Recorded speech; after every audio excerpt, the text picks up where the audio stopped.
In this video, we are going to look at the topic kinds of friction. Basically, there are three kinds of friction. The first one is called static friction, the second one is called sliding friction, and the third one is called rolling friction. So let us see what this static friction is.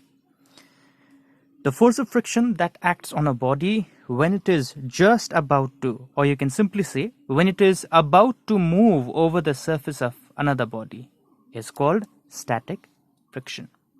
Now look at the choice of words over here.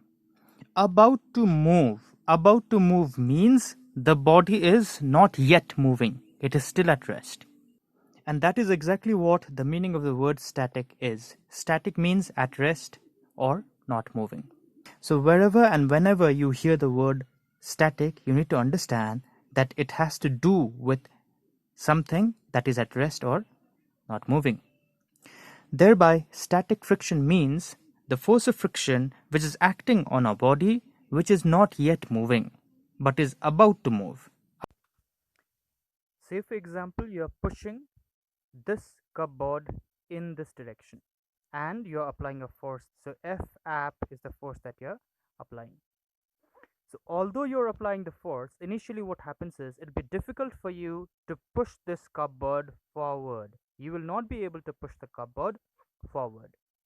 Now why is that so?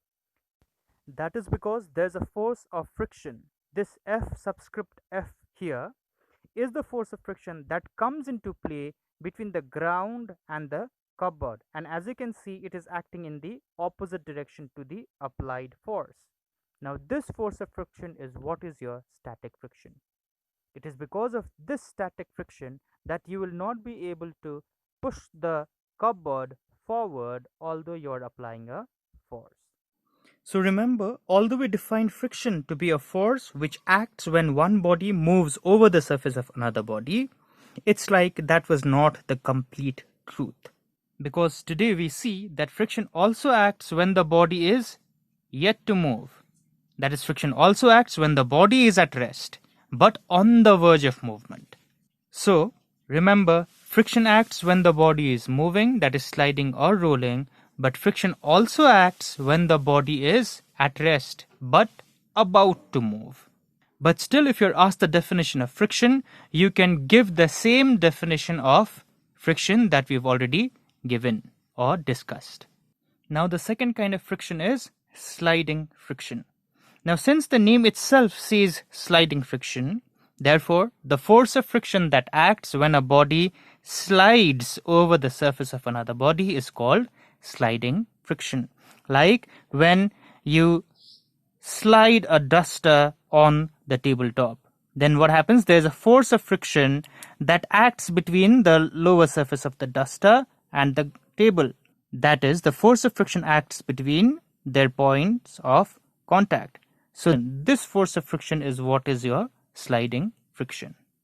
So remember, when anything slides, then the force of friction that acts or that comes into play is what is your sliding friction.